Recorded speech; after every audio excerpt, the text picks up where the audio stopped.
السلام علیکم ورحمۃ اللہ وبرکاتہ۔ ناظرین، آج ہم آپ کے لیے ایک نیا واقعہ لے کر حاضر ہوئے ہیں جو کہ بہت ہی خوبصورت واقعہ ہے۔ یہ واقعہ ذوق عبادت قرآن مجید میں ارشاد باری تعالی ہوتا ہے، اور ذکر کرو ہمارے بندے داؤد علیہ السلام نعمتوں والے کو، بے شک وہ بڑا رجوع کرنے والا ہے۔ ہم نے اس کے لیے پہاڑوں کو مسخر کیا جو تسبیح کرتے تھے صبح شام، اور پرندے اس کے فرما بردار تھے، اور ہم نے مضبوط کیا اس کی حکومت کو اور اسے حکمت اور فیصلہ کن بات کا اختیار دیا۔ حضرت عبداللہ بن مسعود رضی اللہ تعالی عنہ کہتے ہیں، فرما برداری کی قوت ہے، یعنی حضرت داؤد علیہ السلام کو عبادت کی قوت اور اسلام کی سمجھ بوجھ عطا کی گئی تھی۔ حضرت قتادہ رضی اللہ تعالی عنہ کا قول ہے کہ حضرت داؤد علیہ السلام کو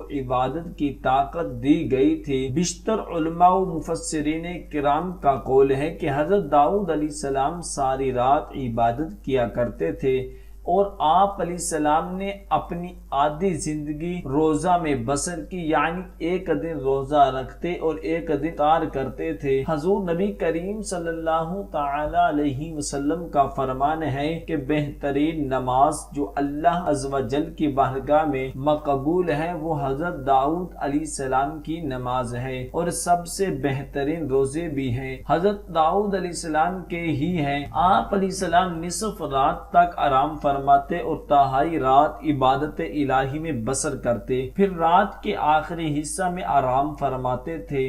آپ علیہ السلام ایک دن روزہ رکھتے تھے اور ایک دن افطار کرتے تھے، اور جب دشمن سے آمنا سامنا ہوتا تو راہ فرار اختیار نہ کرتے تھے۔ اللہ عز و جل نے حضرت داؤد علیہ السلام کو ایسی آواز عطا فرمائی تھی کہ جس کی مثل ممکن نہ تھی۔ آپ علیہ السلام جب ترنم اور سوز کے ساتھ تلاوت فرماتے اور تو فضاؤں میں اڑنے والے پرندے ٹھہر جاتے اور آپ علیہ السلام کے ساتھ تسبیح میں مشغول ہو جاتے۔ پہاڑوں سے بھی تسبیح کی آوازیں بلند ہونے لگی، اور پہاڑوں پرندے صبح و شام آپ علیہ السلام کے ساتھ مل کر اللہ عز و جل کی تسبیح بیان کیا کرتے۔ امام اوزاعی رحمت اللہ علیہ فرماتے ہیں کہ مجھ سے عبداللہ بن عامر رضی اللہ تعالیٰ عنہ نے بیان کیا کہ اللہ عز و جل حضرت داؤد علیہ السلام کی آواز میں سوز و ترنم عطا فرمایا جو کسی کو عطا نہ ہوا۔ آپ علیہ السلام کی آواز کو سننے کے لیے پرندے اور وحشی جانور رک جاتے اور بھوک و پیاس کی پرواہ کیے بغیر کھڑے رہتے، یہاں تک کہ ان میں سے بیشتر مر جاتے تھے۔ حضرت وہب بن منبع رضی اللہ تعالی عنہ فرماتے ہیں کہ حضرت داؤد علیہ السلام کی آواز جو بھی سن لیتا وہ جھومنے لگ جاتا۔ آپ علیہ السلام زبور کی تلاوت کرتے کہ کانوں نے ایسی آواز نہ سنی ہوتی۔ آپ علیہ السلام کی آواز پر جن انسان پرندے ٹھہر جاتے اور بعض بھوک کی وجہ سے ہلاک ہو جاتے۔ حضرت ابن ابی الدنیا رحمت اللہ علیہ نے حضرت امام مالک رحمت اللہ علیہ سے روایت کیا ہے کہ حضرت داؤد علیہ السلام جب زبور کی تلاوت شروع کرتے تو آپ علیہ السلام کی آواز کی دلکشی سے کنواری عورتیں پردے سے باہر نکلاتی تھی۔ حضرت عبد الرزاق رحمت اللہ علیہ کہتے ہیں، میں نے حضرت عطا رحمت اللہ علیہ سے پوچھا کہ قرآن مجید کو ترنم کے ساتھ پڑھنا کیسا ہے؟ آپ رحمت اللہ علیہ نے فرمایا کہ اس میں کوئی حرج نہیں۔ میں نے حضرت عبید بن عمر رضی اللہ تعالیٰ عنہ سے سنا ہے کہ حضرت داؤد علیہ السلام کے پاس موسیقی کا ایک آلہ تھا، جب وہ زبور کی تلاوت کرتے تو اسے بجاتے تھے جس سے آواز میں سوز پیدا ہوتا تھا۔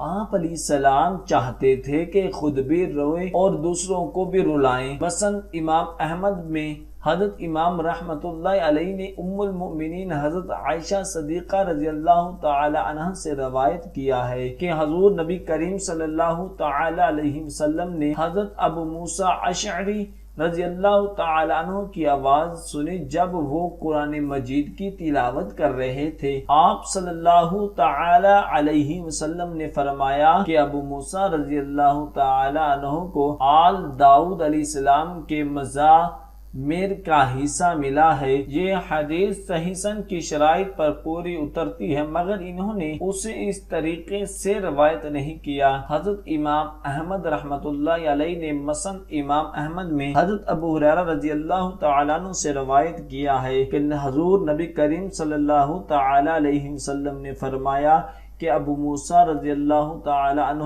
کو لحن داؤدی عطا کیا گیا ہے۔ ابو عثمان نہدی رضی اللہ تعالی عنہ فرماتے ہیں کہ میں نے بربط اور مزامیر کی آواز سنی ہے، مگر حضرت ابو موسیٰ رضی اللہ تعالی عنہ کی آواز سے زیادہ خوبصورت آواز کوئی نہیں ہے۔ اللہ عز و جل نے حضرت داؤد علیہ السلام کو خوبصورت آواز کے ساتھ یہ بھی قوت عطا فرمائی تھی کہ زبور کو نہایت تیزی کے ساتھ پڑھا جایا کرتے تھے۔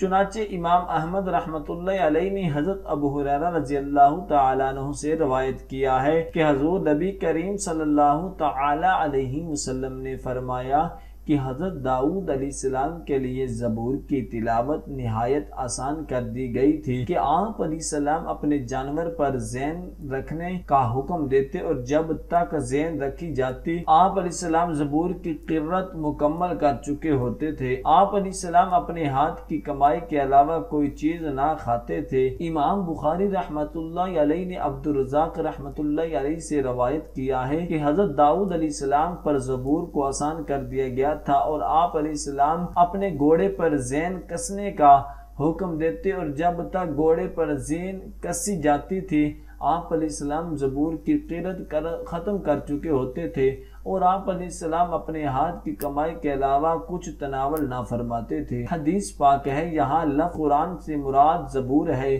جسے اللہ عز و جل سے بذریعہ وحی حضرت داؤد علیہ السلام کو عطا فرمائی تھی اور عطا کی داؤد علیہ السلام کو زبور مشہور الہامی کتاب ہے اور یہ کتاب رمضان المبارک میں نازل ہوئی اور اس کے متعلق ہم اپنی تفسیر ابن کثیر میں بیان کر چکے ہیں۔ اس کتاب میں حکمت و دانائی کی باتیں ہیں جو معروف ہیں۔ دعا ہے کہ اللہ تبارک و تعالی ہم سب کو ان کلمات پر عمل کرنے کی توفیق عطا فرمائے۔ صدق اللہ العظیم۔